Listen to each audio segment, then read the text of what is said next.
Deer researcher, আজকে আমরা দেখব কিভাবে স্কোপাস ডেটাবেজে লিটারেচার সার্চ করতে হয়। আপনারা জানেন যে লিটারেচার সার্চ অনেক গুরুত্বপূর্ণ একটা বিষয়।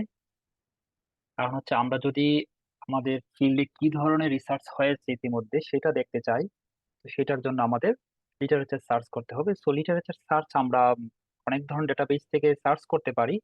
যেমন আমি গত ভিডিওতে দেখিয়েছিলাম কিভাবে ওয়েব অফ সায়েন্স থেকে লিটারেচার সার্চ করতে হয় বা কিওয়ার্ড সার্চ করতে হয়।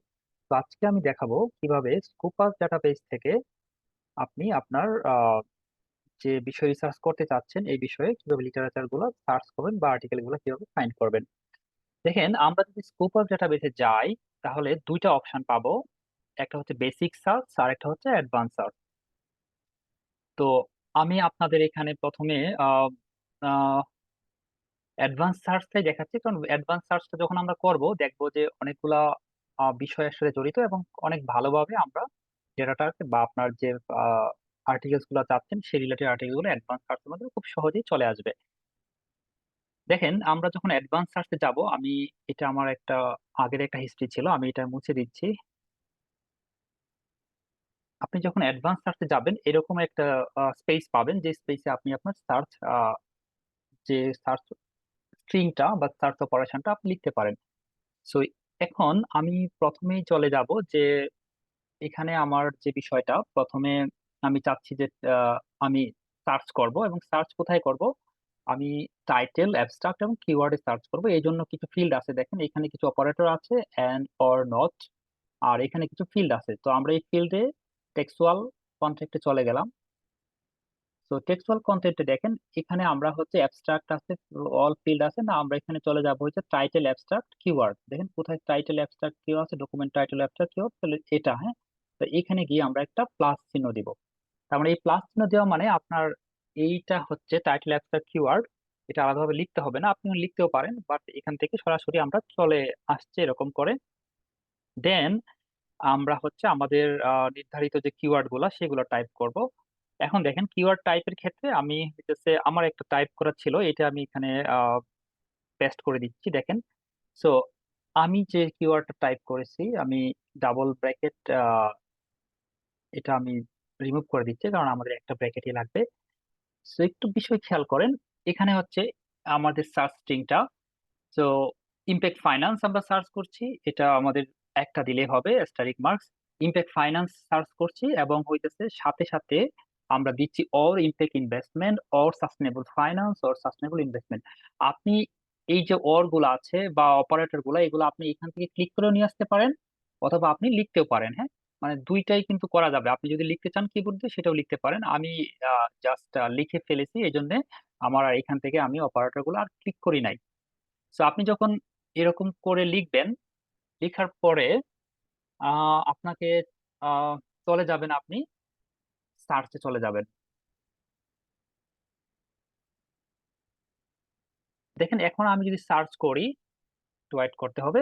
তো এই যে দেখেন আমি এখন সার্চ করছি যে ইম্প্যাক্ট ইনভেস্টমেন্ট। সো তাহলে আমি ডকুমেন্ট পেলাম কতগুলা, 5277টা ডকুমেন্ট আমি পেলাম।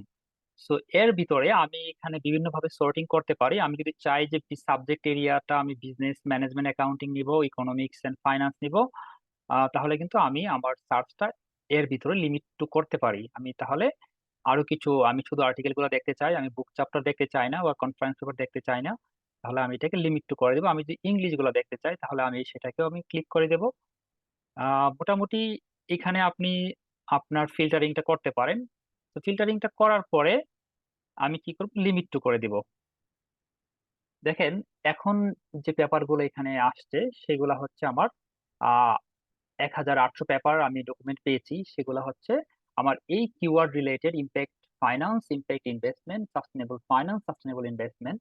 এবং আমি এগুলাকে লিমিট টু করে দিয়েছি বিজনেস অ্যাকাউন্টিং এবং বিজনেস ম্যানেজমেন্টের ভিতরে, এবং ল্যাঙ্গুয়েজ দিয়েছি অনলি ইংলিশ। আপনি যদি চান তাহলে ইয়ার গুলাকেও এখানে কিন্তু লিমিট করতে পারেন, হ্যাঁ। সো ইয়ারের বিষয়টা এখানে আছে, ফ্রম আপনি কত ইয়ার থেকে চাচ্ছেন। আপনি যদি চান যে না আপনি 23 সাল পর্যন্ত দেখবেন, 24 সাল আপনার দেখবেন না, তাহলে আপনি এখানে জাস্ট হচ্ছে রেঞ্জটাকে আপনি একটু লিমিট করে দিবেন, হ্যাঁ। তাহলে দেখেন আগে ছিল আমাদের 1800 ছিল, এখন হইতেছে আমরা 24 সাল বাদ দেওয়ার পরে আমাদের 1500 দুইটা ডকুমেন্ট আমাদের চলে আসছে।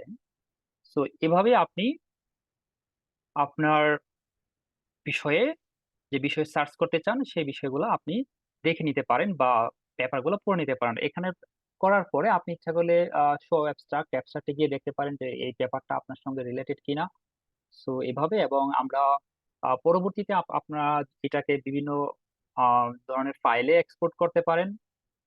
আপনার প্রয়োজন অনুযায়ী আরএসআই ফাইল বা জিপ টেক্সট ফাইল বা টেক্সট ফাইল, যে কোনো ফাইলে আপনি সেটাকে এক্সপোর্ট করতে পারেন।